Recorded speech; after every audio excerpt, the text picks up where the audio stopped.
Veteran Democratic strategist James Carville is facing some heat for blaming what he dubbed preachy females in the Democratic Party for driving men and voters of color out of the party. The piece is titled James Carville, the Cajun Who Can't Stop Ragin'. In his interview with Maureen Dowd, Carville complains about not being able to get away with sexually charged jokes as a college professor and criticizes political campaign workers for wanting to unionize. But what drew the most attention were his comments on women and femininity in the Democratic Party. Dowd writes that lately Carville has been obsessed with Biden bleeding black male voters, and he has a theory as to why. A suspicion of mine is that there are too many preachy females dominating the culture of his party. Don't drink beer, don't watch football, don't eat hamburgers. This is not good for you. The message is too feminine. Everything you're doing is destroying the planet. You've got to eat your peas. If you listen to Democratic elites, NPR is my go-to place for that. The whole talk is about how women and women of color are going to decide the selection. I'm like, well, 48% of the people that vote are males. Do you mind if they have some consideration?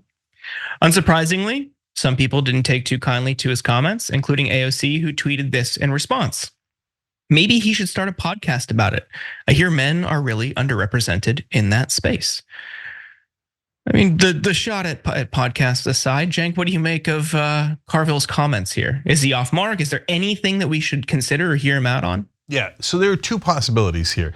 One is a theory I ran by Jordan during the production meeting this morning. Before I had read the piece, I had just seen the headline at that point and knew what it was about.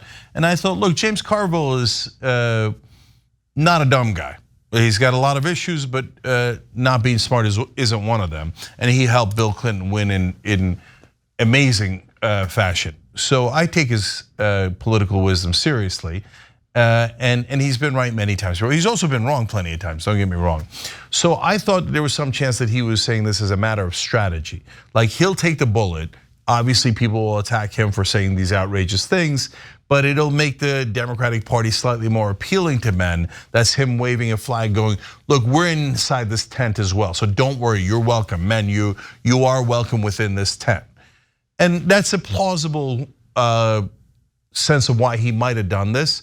And a plausible explanation for why this might even be slightly helpful, even though his comments are not correct, right? And are obviously offensive in some portions. A second theory is he's a cranky old man. And after having read the entire interview that Maureen Dowd did with him, I thought, I'm leaning towards cranky old man. Okay, I was leaning towards smart, interesting strategy before, but having read the context, he just seems like a cranky guy. He's like, I don't like these kids. I don't like what's going on around here. I hear you, brother. And he has some interesting and valid points buried within quite a toxic soup that he put together and how he said it, right? But I didn't feel that it was that strategic after having read it. A lot of mainstream media don't give you honest news. We do. You know why? Because of you. Paid membership on YouTube makes all the difference. Hit the join button below and you become the hero that sustains us. That was my take. What was your take, Jordan? Yeah, I think there's an element where, you have to understand where he's coming from, right? He is a guy whose whole life, his whole career is just supporting the Democratic Party, capital D. He doesn't care if you have a D after your name and you're towing the party line. He wants them to win. That's his priority. So anything that falls outside of that, anything that jeopardizes that or questions that, he resents, right? So anybody who says, okay, maybe we should shift to the left, of course not, definitely not. Anything that, like these things, all of these societal developments, the evolution of people's understanding of the world, the recognition that personal choices, while he might have enjoyed them in the 80s and 90s, may have impacts on the climate, may have impacts on the planet. Get out of here. We're just worried about our elections, that's it. So from that perspective, I see why he's frustrated. That doesn't make what he said any less dumb. And to blame preachy females on this discourse, ignores that there are plenty of men making those same arguments. There are plenty of non-binary people making those same arguments. Women are not a monolith, just as men are not a monolith. And the idea that only preachy females are driving people away isn't true. What I think what the issue is people who care about those issues and are pious about them, people who are self-righteous about them, and people who, instead of having a conversation with somebody who might not agree or have a different view, they condemn them, they insult them, they cancel them. I think that could be worth having a discussion around. I think that is a problem that that's resulting in people turning away from the Democratic Party or turning away from progressive politics. That is really the issue to me. Yeah. And I think the way some people talk about gender issues and they use way too academic language to talk about racial issues or economic issues, it's alienating for just the average person. And if you want to continue building a political base, you need to meet people where they're at, not come in with overly academic language about race and gender being social constructs and all these issues of intersectionality, which are true, but that's just not a way to talk to voters. So I think it's the dumbest possible way. This is my most generous reading. It's the dumbest possible way of saying that, but I don't necessarily think that's really his issue. Yeah, so I totally agree with what Jordan's saying. So I came away thinking that he was more in the cranky camp for a number of reasons, because he had so many personal stories that felt like Larry David-esque grievances. I wish he'd saved them up for Festivus. And I get the core of those complaints, but the way that he stated it made me think like, no, this brother is upset that time is passing him by, et cetera. And he is 79 years old, to be fair or unfair to him, right? But again, going back to the core of his arguments are not overly wrong, guys. Not about being preachy female, et cetera. That's such a terrible way of stating an otherwise good point. Look, he's been right about Biden is too old and he's gonna lose because he's a more sensible guy. He's this interesting character because he's in the establishment, but he understands the languages of populists way better than anyone else in the establishment. So don't dismiss everyone that has said something that you don't like or that you find to be offensive or that's in the establishment, because they might actually have a decent point. We've got to be open-minded and hear everyone out. So he's right about Biden. He's right about overly academic language. Like, it's amazing to me how people on the left cannot see it. Like, even the word cisgender, you want to use it, God bless. I'm not canceling the word cisgender. You can use it any time you like, et cetera. But if you use that while you're out campaigning, nobody in the real world uses cisgender. I'm sorry, if that breaks your heart, I'm sorry. But it just doesn't happen. It happens 80% on the campus of Oberlin. It does, okay? So you can get super mad at me, but it isn't gonna change that fact. So there, I'm being, I think Carville also mentioned Oberlin, so there I go, okay? And does the Democratic Party have to be more welcoming of male voters? Of course. Is there a better way of doing it than to attack female voters like Carville did? Of course, there's much better ways, right? But lastly, maybe the most accurate part of the core of his complaint, otherwise wrapped in a turd sandwich, is the left too judgmental? Yes. The right wing is so hateful of other groups, but the minute you agree with them, like 2.5%, they're like, welcome in, vote for Trump. We love to have you. We don't care that you disagree with us on the other stuff. Besides which, we hate you anyway. But come on in and vote for us, right? Whereas the Democrats are like, you said that word wrong. You're a cat, get out of our tent. We don't want you. You're not pure enough, right? Well, that's just terrible politics. I mean, god awful politics. And if that's the core of what Carville's saying, he's definitely right about that.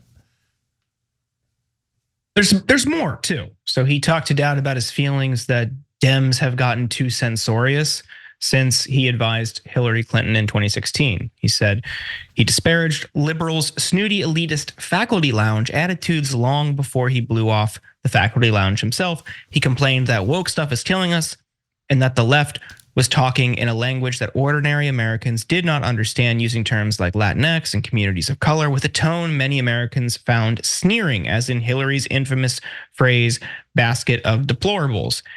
There are a lot of people on the left that would rather lose and be pure because it makes them feel good, it makes them feel superior, Carville said. And that, he said, is how you end up with Dobbs, referring to the Supreme Court decision that overturned Roe versus Wade. He argues that Democrats aren't communicating with Trump voters in an effective way. If you say, "You dumb son of a bitch, how can you ever think that this fat, slimy, rapist, criminal, racist should be president?" They're going to recoil. I think Democrats should say, look, you believed in him. You felt like you weren't being seen. You were being culturally excluded, but he betrayed you. You thought he was going to be for you and helping you, but he was really for TikTok and tax cuts for the rich. I don't know if I agree with that very last sentence, but I do think, especially in the first graph, there are some nuggets of truth in there. Cenk, what do you think? No, that's 98% true. It just is. And so, look, the TikTok stuff's not important, but the tax cuts, but it is important because this is corruption. Because Jeff Yass is now going to be one of his top contributors for Donald Trump, and that's why he reverses position on TikTok. But that confuses people when you say TikTok generally. But overall, he's for tax cuts for the rich. He's for tax cuts for corporations. In terms of how to attack Trump, he's absolutely right. Everybody's already called him racist, sexist 2,000 times. It's the 2,001st time isn't going to make any difference. The fact that he's betraying his own voters is exactly what I talk about and what could undermine him because it's true. And so people don't like being taken advantage of. You should emphasize that. But the Democrats just aren't good at this thing. They really aren't. And in terms of the woke stuff, it depends on what he means. And look, I'd be happy to talk to him here and hash it out. And he probably agrees that he's cranky. Right? And he is 79. And so those are realities. And he says the same thing about Biden to some degree. If you by woke stuff, you mean, hey, don't talk about trans rights to employment and housing, et cetera, then I don't agree with him. I tend to doubt that that's what he means because over 2/3 of Americans are in favor of full equal rights for trans Americans as they are anyone else. But if you're talking about, hey, we don't call people women, but birthing people, et cetera, and that's what he means by woke stuff, then I agree with him. And so it depends. So he said it in a way that was so hostile to some of the people in the party and needlessly included the line about preachy females, et cetera, that it probably turned off some people that could have used the core of this message. So I'm not sure that it was well played in it stating it exactly like this, but he also might be at a point in his life, he's like, well, I don't care how you perceived it. I'm just telling you what I really think. And hey, that's fair. But overall, yes, I had some issues with how he packaged this message, but those last parts that you read, Jordan, I think were exactly right. Yeah, to go back to my earlier point, there are elements of the party. I don't think at the national level, I don't see Biden doing it. I don't even know if Hillary was doing it specifically. There were elements of her campaign that kind of leaned into this way too performative, social justice warrior and academic talk. It's more in the grassroots when you're talking to people or the organizational level, the groups supporting Democrats. I think too often they can get sucked into this kind of purity mindset where they have to, cross their T's and dot all their I's and make sure every letter of every acronym is included. And it's like, that's good. It's a good effort and you should always be thinking about that. But if you're going out of your way to do all of these different things and mention all of these different issues and your language just becomes jargony, it's ultimately going to be inauthentic. Talk about those issues that we should fight for in a way that you actually feel, that resonates with you, because people will sense that authenticity and be more receptive and talk to people where they're at. I mean, I think his point about calling Trump names and all these different things, like you're saying, isn't going to work. It's not going to change their mind. And if you continue to throw out all these different terms and talk about issues in abstract, again, it's not going to work. But just talk to them. Find out what they care about. Find out what bothers them. I also don't know how much of an issue, he says the woke stuff is killing us. In a broader sense, I don't know how much of an issue that is for Democrats electorally. Maybe just socially, it's like, this is kind of annoying for just the run-of-the-mill blue-collar like white guy. But we certainly shouldn't abandon any of that. It's the right thing to do because we want a more equitable and inclusive world. So I don't necessarily think that's hurting them electorally. People really are just going to vote based on their economic conditions, issues that affect them directly, or something that they're deeply, deeply passionate about, like we saw with Republicans and abortion for years. Yeah, so last thing I'll say is, look, as we've said now a couple of times, it depends on what you mean by woke. And if you mean protecting all of our rights and treating us with equality and justice, then please state it better in a way that could resonate with the American people. So if you start talking about intersectionality, the average guy is gonna think it's a four-way stop sign and that you really care about traffic. They don't, if you think everyone knows what intersectional means, you're so out of touch that you're not gonna be able to be helpful in politics, please. Okay, so we all want the same thing. We just gotta get there in a better way, and a way that connects with the average American. If that's what Carville intended as his message, that part is correct. Hey, thanks for watching that video. We really appreciate it, guys. And we appreciate it if you become members, because that allows us to be independent, honest, progressive, all the things that you don't get from corporate media. And all of that is because of you guys. Hit the join button below and become one of us, become a Young Turk.